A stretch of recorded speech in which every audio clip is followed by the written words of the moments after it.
This week is the NFL draft, and you've seen the title and thumbnail. I'm going to be predicting who will be selected in the top 10. The first pick, it's no surprise, it's going to be Caleb Williams. Caleb Williams has been the number one overall prospect for the longest time now, and the Bears moved on from Justin Fields, solidifying that they're going to get a quarterback in this draft.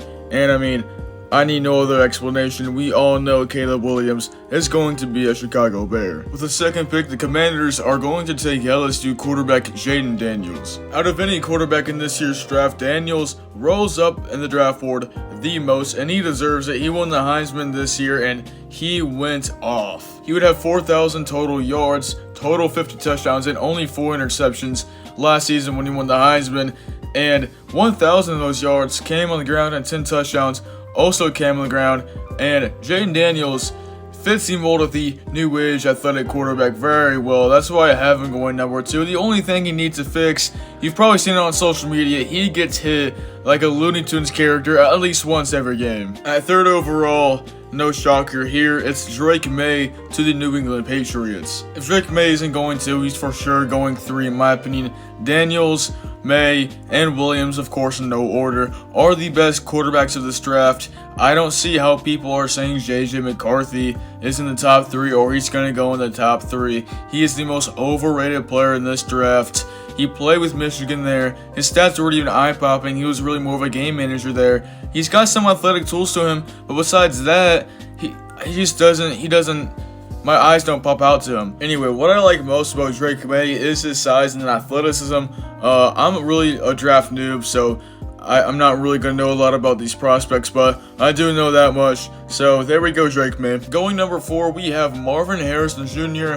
going to the Arizona Cardinals. There's no surprise here. The Cardinals don't need a quarterback, but they desperately need some key weapons, and Marvin Harrison Jr.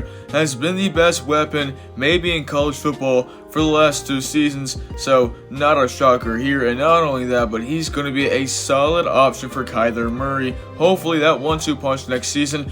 Most likely Marvin Harrison will be a Cardinal. Hopefully that 1-2 punch next season can bring back the Cardinals from 2021. With the 5th pick, the LA Chargers select Malik Nabers from LSU. The Chargers have a lot of needs they need to fill, especially on the offensive side of the ball, and it was down between Nabers, Joe Alt, and Brock Bowers. And with the Chargers needing a wide receiver after Keenan Allen and Mike Williams left, they desperately needed a receiver, and their best receiver right now is Quentin Johnston. So yeah, I would go ahead and draft Nabers. I wouldn't blame them if they go with Joe Alt. But with Brock Bowers, it's just really risky to draft a tight end this early. I know how good Brock Bowers is, but he's also injury prone. And like I said, drafting a tight end early is very, very risky. Look what happened to Kyle Pitts. He's not bad or anything, but it hasn't worked out like the Falcons have hoped. With the 6th pick, the Giants select Joe Alt, tackle from Notre Dame. Obviously, there's no clips for Joe Alt because he's an offensive lineman. So here's Daniel Jones. Speaking of Daniel Jones, there's a lot of ways you can go here. You can give Daniel Jones another option like Rome Odunze, which would not be a bad option at all. I think 6 would be a little too high for Rome Odunze, but if they went ahead and got him, or someone like Brock Bowers, I wouldn't be upset. Of course, you can draft a lineman for protection. The Giants' offensive line, year in and year out, is awful. That's why I have Joe Alt going here. Or you can draft the replacement of Daniel Jones, who honestly should not even be the starting quarterback. You can go ahead and draft JJ McCarthy. No, just kidding. JJ McCarthy it's not going to do well in the NFL. I mean, I don't know. Go with Joe Alt, go with Rome Odunze, go with Brock Bowers. Just don't go with JJ McCarthy. With the 7th pick, the Tennessee Titans select Rome Odunze from Washington. With Joe Alt on the board, they can still definitely draft a tackle, but I think right now the Titans need a receiver for Will Levis to throw to. There's literally no one on that team. The best player is Treylon Burks, and he's so far been a disappointment in the NFL. So you draft Rome Odunze and you give Will Levis a solid wide receiver 1 for the future.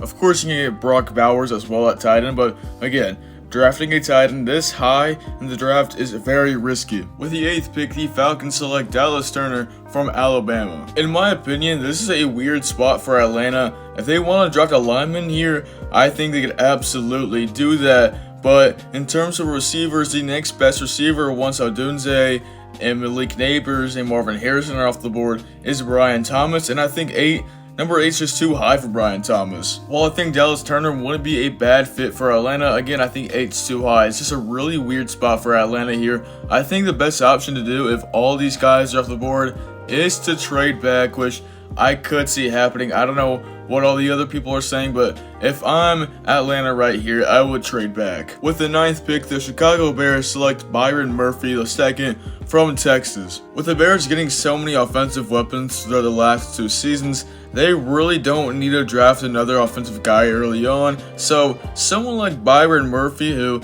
they need some front 4 guys, it just makes sense. I like his size, I like his skill set. Again, I'm a noob when it comes to NFL draft stuff, but anyway, someone I do like is Byron Murphy. I think he's going to go a little higher than what people think. And the last pick of the episode, number 10, the Jets select Talise Fuaga. I don't know how to say his name. You see the name though, that's who they're going to draft. With the Jets already having Garrett Wilson and with them picking up Mike Williams in the offseason, this pick just makes a little more sense and they make it a little bit more easier, and you need protection for an old man in Aaron Rodgers. So again, it just makes the pick a little bit more easier. Sorry guys, it's a shorter video than usual. I'm not gonna lie, it was one of my more uninspiring videos. I'm just gonna say that in more recent times, but that's about it. Bye bye.